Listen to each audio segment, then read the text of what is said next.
If you are a design aspirant and writing exams like CET, NIT or NIFT and want to know more about making portfolio, what to include in portfolio and more about design studio tests, then this video is for you. So watch till the end.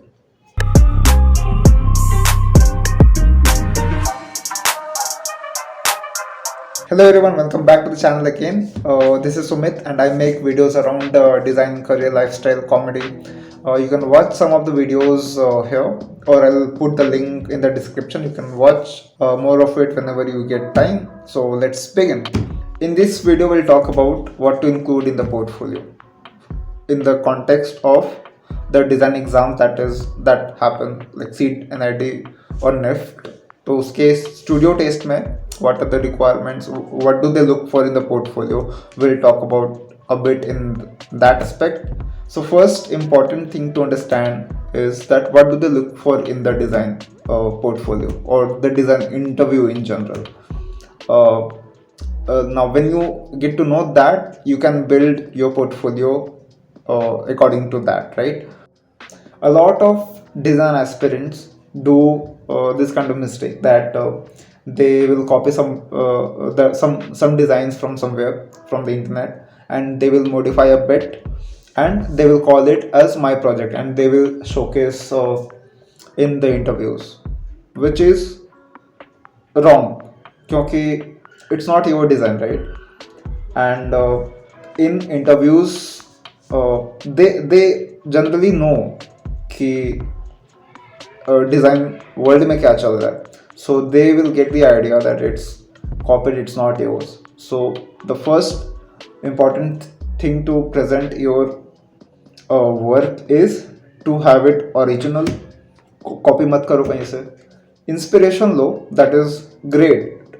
It's great to get the inspiration from the designs, but don't copy it, right? And don't copy and call it as yours, ठीक है? And initially लोगों को पता नहीं होता and they think कि उनको क्या ही पता चलेगा. ऐसा नहीं है. They have, क्योंकि they have been into the design field for a long time, so they know a lot about it which you don't have idea about, right? So first thing is keep it original, keep it raw, whatever language you follow, keep it minimal if you are into minimalism, keep it raw, keep it authentic is what I mean to say. Now let's look into the other aspects that the interviewers may look for. Is the ability to present your ideas, ability to make quick concepts, ability to present your ideas in the form of sketch or the visual representation of it, how good you are at it, how quick you can do it, whether your idea is unique or not. Uniqueness can come up with time, so uniqueness is not maybe one thing that they might look for, but what other factors they might look for is the eagerness to learn something new. ठीक है, design में are you willing to learn something new? Are you ready to experiment a lot in the design field?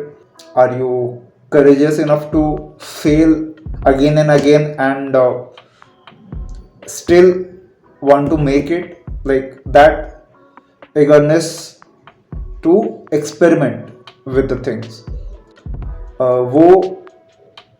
वो है क्या आपके पास? So they might look for that. ठीक है, ये ब्लैक टी शर्ट सही नहीं लग रहा, कुछ और पहन लेते पहले, ठीक है?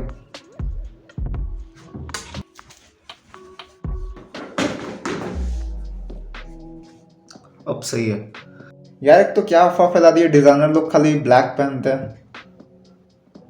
ऐसा नहीं है यार, मतलब कुछ भी. Now let's discuss the other points, as in while making the portfolio, what other factors you should keep in mind. Like making portfolios is a lengthy task, obviously, and it's never ending, right? At each phase you'll have to update your portfolio, which is a lengthy task. But at any point you should keep it handy. Let's just talk about the design exam point of view or the studio test point of view, you should keep it handy in a way, like compile it in PDFs, Behance, PPTs, or hard copies even. You should keep it handy in such a way that whenever some aspect of it doesn't work, for example, when you have kept the soft copies, you should also keep it in Drive or the link, so that you can share and open it anytime. ठीक है, कुछ fuck up ना हो जाए at any point. कभी presentation दिखा रहे हो, आपको आपके लैपटॉप में मिल ही नहीं रहा, कुछ भी हो सकता है यार. So keep it in different format ready, so that no fuck up happens at any time, just to avoid any bad circumstances. ठीक है, it's your choice to show it in either hard copy or PDFs or presentations. It's totally your choice. All I can say is keep it authentic, keep it you can keep it raw, you can keep it show the design process, the way you have followed it. Try to follow the design process, but in some cases it's not possible to follow in every cases, right? Because it's subjective and totally depends on the project. Now, what other thing you can do to set yourself apart from the crowd is you can seek for constructive feedback or feedback in general to other fellow designers who are already into that field for a long time. You can seek for feedbacks on your portfolio, and how you can do that is only if you have your portfolio ready, compiled in PDFs, or you have it on Behance. It will be easy for them to review it. Or if you have it in Drive, you can share your work, and it will be easy for them to give review on that, right? So first thing, you should keep it handy and reach out to as many people as you can, so that you have a better perspective, or you have more reviews on your work, so that it will not only be you, but you have got the perspective of a lot of people. And so reach out to as many people as you can, write cold mail to them, reach out to Instagram, LinkedIn. There are so many places access to right now which we didn't have earlier, so it's easy to reach out to people. It's all I can say, and wait for them to give constructive feedback or whatever review, they have to say about your work, and then you can modify your work accordingly. You would have time to judge whether you have time to modify within that period of time that you got before the studio test or not. Okay. Even the small suggestions from them can make a lot of changes. That phase is like working day and night. सोने का time नहीं मिल रहा है. I used to work like that, and the whole phase is like that. And you are ready to give that 100% to improve a bit, and you are ready to improve even a small bit of your work that you wouldn't have any idea just a day before, but you want to make it a bit aesthetic, a bit working, a bit logical, just because you got the feedback and you are enjoying the process, right? I remember my time when I was into it. I was just giving my day and night. I was sleeping like 3-4 hours or not even sleeping, and that went for like the whole masters. It was fun. So you are basically enjoying the process, right? And that's the gist of it. When you start enjoying the process, you get to learn a lot of things, and that's set you apart from the crowd. Now let's talk about what to include in the portfolio. And if you are still watching it, great, you have a good attention span. So what to include in portfolio? Now that there can be two cases that you are into. Either if you are giving the CEED or NIT exam for the first time, and you have got the call for studio test or the interview, and you have no idea what to include in the portfolio. The second case is that you have appeared into design exams before, like last year, and you have been working into job or internships, and now you got the time or the requirement to make the portfolio for the design interviews. Okay.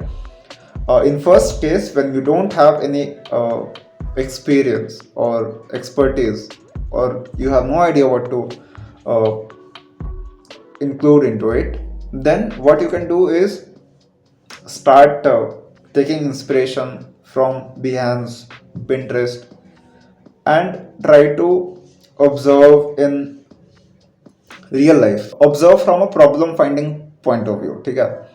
Now you find a problem, and now you are trying to solve that problem. Okay? Whether it could be a product design, interaction design, uh, animation. You can think of animation as well, like into real life. You can take inspiration from them, right? uh, so you get the inspiration from the problem finding point of view. Now you are solving the real life problems, and you are giving the solutions to it, right? This is the generic design process that you follow. Obviously you go for the research, primary research, secondary research. When you do a short project, when you don't have time to do all this, you can make a short project where you can show the problems, or you have the ideas, or if you have time to do the research, market research online or in real life, you can do that. You can show that, and multiple solutions, and then the final solutions. You can show these steps in a short portfolio. Okay. What I did was had I had included two sort of portfolios. One was long portfolio, one was short portfolio. So you can include these short portfolios in one category. And if since you don't have any experience in your hand, like from internship, like, and if you fall into the second category, in which you have projects from your job, from your internship, then you have a pretty much good amount of work that you can show up during the interview. So yeah, and if you don't have, then you can show the short portfolios, or you can create a long portfolio and couple of short portfolios. And what you should look for in your design like projects is your authenticity, your originality is like the basic requirement that you should have in your project that you are about to show them. Now now there can also be cases in which like in interviews or jobs, they might not allow you to showcase your design work to the interviewer, but you can take permissions from them. You can change those design a bit, modify a bit, and you can show it to them.